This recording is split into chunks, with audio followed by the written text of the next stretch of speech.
দাদা, রাজ্য বিজেপির নির্বাচন মানে সভাপতি নির্বাচন। আপনার মুখে শুধু শোনা যাচ্ছে যে শুভেন্দু অধিকারীর নাম প্রস্তাব আসছে। কেন হঠাৎ শুভেন্দু অধিকারীকে সভাপতি বানানোর জন্য আপনি সুপারিশ করছেন? তো কাকে করব? দ্বিতীয় একটা নাম বলুন, দ্বিতীয় একটা নাম বলুন। আমি তো নামই দেখতে পাচ্ছি না সামনে, কাকে করব? দিলীপ ঘোষ। দিলীপ ঘোষ একবার সভাপতি হয়েছেন, তারপর তাকে ছেড়ে যেতে বলা হয়েছে, তারপর তিনি কোন সুবাদে এখন সভাপতি হবেন? ছিলেন তো সভাপতি। শ্রমিক ভট্টাচার্য একটা পদে আছেন, শ্রমিক ভট্টাচার্য অত্যন্ত যোগ্য লোক, কিন্তু শ্রমিক ভট্টাচার্য একটা পদে আছেন এবং রাজ্যসভার একটা সদস্য হিসেবে খুব কোনো গুরুদায়িত্ব পালন করছেন। শ্রমিক ভট্টাচার্য আমার আগে থেকে পার্টিতে আছেন। শ্রমিক ভট্টাচার্যের মানে বিজেপির তো নীতি চিরকাল ছিল যে একজনকে একটার বেশি পদে না রাখা।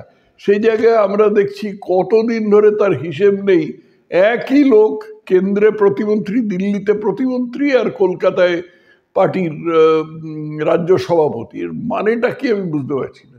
দিলীপ শুভেন্দু অধিকারী ছাড়া আছেটা কি আমার চোখের সামনে দেখতে পাওয়া যাচ্ছে না। এই একটা লোক যে একেবারে আদ্যপান্ত রাজনীতির মানুষ। 2007 সালে আমি তাকে দেখেছি কিভাবে লড়েছেন নন্দীগ্রাম আন্দোলনে। এই 2024 সালে মমতা, 2000 কোন সালে মমতাকে হারিয়ে দিয়েছেন। মমতাকে হারাবার স্পর্ধা কটা লোক রাখে? যে মমতাকে 2021-এ মমতাকে হারিয়ে দিয়েছেন। মমতাকে হারাবার ক্ষমতা কতজন রাখে? উনি রেখেছেন। জনসংযোগ করছেন, পুরো রাজ্য চষে বেড়াচ্ছেন। আর কাকে বলবো, কার কথা বলবো? বিরোধী দলনেতা হিসেবে একটা পদে আছেন। বিরোধী দলনেতাটা তো কোনো পদ নয়। বিরোধী দলনেতা হচ্ছে বিরোধী দলের মধ্যে একজন হবে আর কি। সেটা বিরোধী দলে যারা অন্য যারা আছে তাদের মধ্যে যে কেউ হতে পারেন, অগ্নিমিত্রা পাল হতে পারেন, অন্য কেউ হতে পারেন, অসুবিধা কি আছে?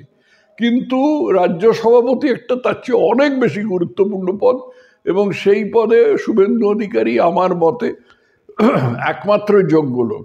শুভেন্দু অধিকারী হলে কি আমার দুটো পয়সা লাভ হবে না, আমার কোনো পদ লাভ হবে? কিছুই না। শুধু যে দলটা এত 35 বছর ধরে করেছি বা সমর্থন করেছি, তাদের জন্যই, তাদের আগামী দিনে তারা যাতে একটা ক্ষমতায় আসতে পারে পশ্চিমবঙ্গে, তার জন্যই আমি বলছি যে যোগ্যতম লোককে এই পদে আনা উচিত। নব্য তো অনেক দলের অনেক সভাপতি এসছে। হিমন্ত বিশ্ব শর্মা তো নব্য। হিমন্ত বিশ্ব শর্মাকে কেউ সরিয়ে দেওয়ার কথা ভাববে? আজকে ভারতবর্ষে অন্যতম যোগ্য প্রধানমন্ত্রী, মুখ্যমন্ত্রী হচ্ছেন হিমন্ত বিশ্ব শর্মা। যোগী আদিত্যনাথ তো বেশি দিন বিজেপিতে আসেননি। যোগী আদিত্যনাথও বাইরে থেকে এসছে, এদের সরিয়ে দেওয়ার কথা ভাবে? অতএব বাইরে থেকে কেউ এসেছে এটা একটা ডিসকোয়ালিফিকেশন হতে পারে না, এই জিনিসটা বোঝা দরকার। সিবিআই এর অনুসন্ধানে বা তদন্তে যে খামতি আছে সম্বন্ধে আমার কোনো সন্দেহ নেই। এই ব্যাপারটা জজ সাহেবও বলেছেন এবং অন্যান্যভাবেও সাধারণ মানুষ দেখতে পাচ্ছেন। তো সিবিআই তো বলছে যে এখনো আরো কিছু তদন্ত বাকি আছে, আরো কিছু বলা বাকি আছে জজ সাহেবের সামনে। শেষ পর্যন্ত কি হয় দেখা যাক। তবে আমি আদৌ তৃপ্ত নই, আদৌ খুশি নই। যেভাবে এতদিন ধরে মামলাটা চলেছে তাতে আমি আদৌ কোনোভাবেই সন্তুষ্ট নই। আমি বলবো ও লাভলি, ও লাভলি, যে কথাটা মদন মিত্র বলে থাকে সাধারণত, ও লাভলি।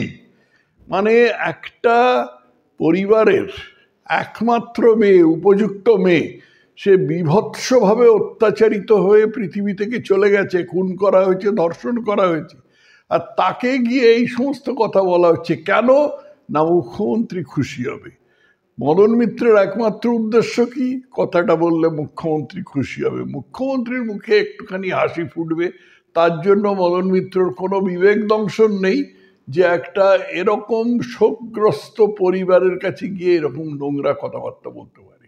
লাইনে আছেন কিনা সেটা কি আমার, সেটা নিয়ে আবার বিন্দুমাত্র মাথা ব্যথা আছে? বিন্দুমাত্র নেই। মদনদা কে? কেউ না, এরা কেউ না। পশ্চিমবঙ্গে একমাত্র মমতাই সব, বাকিরা সব হরিদাস পাল। বাকিদের সব একমাত্র কাজ হচ্ছে মমতাকে খুশি রাখা। টাইম লাইনে থাক না থাক কারোর কিচ্ছু এসে যায় না।